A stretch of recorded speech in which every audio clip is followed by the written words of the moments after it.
الجمع بین الصلاتین،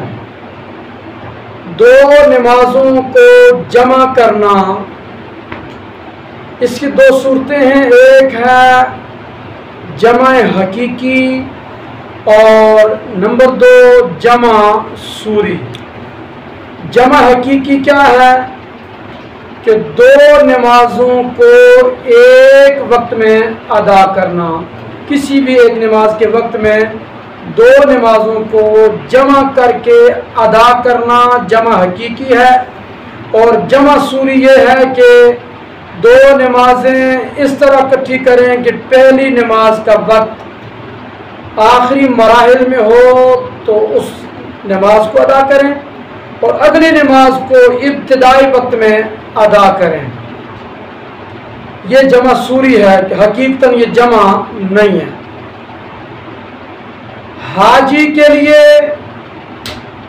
میدان عرفات میں 9 ذو الحجہ کو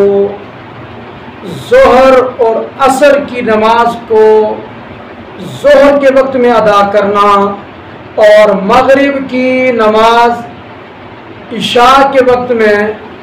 مغرب اور عشاء دونوں کو اکٹھے کر کے پڑھنا جو جمع حقیقی ہے، یہ حاجی کے ساتھ مختص ہے 9 ذو الحجہ کو، کہ میدان عرفات میں حاجی اگر امام کے پیچھے نماز پڑھے ظہر کی تو عصر کی نماز بھی ظہر کے وقت میں امام کے پیچھے پڑھے گا۔ اور اگر میدان عرفات میں حاجی نے 9 ذو الحجہ یوم عرفہ کو ظہر کی نماز امام کے پیچھے نہیں پڑھی تو اکیلے میں پڑھے گا، تو ظہر کو ظہر کے وقت میں، عصر کو عصر کے وقت میں ادا کرے گا۔ اگر امام کے پیچھے پڑھی تو ظہر اور عصر دونوں نمازوں کو ظہر کے وقت میں ادا کرے گا۔ یہ ہے جمع حقیقی۔ پھر مغرب اور عشاء ان دونوں نمازوں کو مزدلفہ کے اندر عشاء کے وقت جب پہنچے گا تو مغرب کی نماز راستے میں نہیں پڑھے گا، بلکہ مزدلفہ میں پہنچ کر عشاء کے وقت میں ایک ہی اقامت کے ساتھ مغرب کے 3 فرض اور عشاء کے 2 فرض قصر کی صورت میں ادا کرے گا۔ یہ جمع حقیقی مغرب اور عشاء مزدلفہ کے ساتھ اور ظہر اور عصر کو میدان عرفات کے ساتھ تخصیص ہے کہ یہاں پر جمع حقیقی کے ساتھ ظہر و عصر مغرب اور عشاء اکٹھی پڑھیں گے، دو نمازیں کر کے۔ اور اس کے علاوہ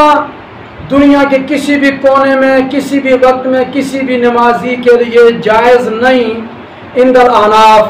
جمع حقیقی کے ساتھ 2 نمازیں اکٹھی ادا کرنا، اور عصر کو ظہر کے وقت میں اور مغرب اور عشاء کو عشاء کے وقت میں یا مغرب کے وقت میں ایک ہی وقت میں 2 نمازوں کو ادا کرنا بطور ادا جائز نہیں۔ اور رہی جمع سوری کہ ظہر کو آخری وقت میں اور عصر کو عصر کے ابتدائی وقت میں ادا کرنا، جو بظاہر 2 نمازیں جمع کر کے پڑھی ہیں لیکن حقیقتاً دونوں نمازیں اپنے اپنے وقت میں ادا کی ہیں، یہ جمع سوری جائز۔ اسی طرح مغرب کو مغرب کے آخری وقت میں اور عشاء کو عشاء کے ابتدائی وقت میں ادا کرنا، صورتاً یہ جمع کرنا پایا جا رہا ہے، حقیقتاً یہ جمع نہیں، کیونکہ مغرب کے وقت میں، عشاء کے وقت میں ادا ہو رہی ہے۔ جمع سوری جائز ہے ہر جگہ ہر وقت، لیکن جمع حقیقی صرف حاجی حضرات کے ساتھ مختص ہے میدان عرفات اور مزدلفہ میں، اس کے علاوہ کہیں اور جمع حقیقی کی اجازت عند الاحناف نہیں ہے۔ تو جہاں پر بھی 2 نمازیں جمع کرنے کا ذکر آتا ہے حاجی کے علاوہ، میدان عرفات اور مزدلفہ کے علاوہ جمع کرنے کا جو معاملہ بیان ہوا حدیث میں، اس جمع سے مراد جمع سوری ہے، جمع حقیقی نہیں ہے، کہ جمع سوری تو جائز ہے لیکن جمع حقیقی جائز نہیں ہے۔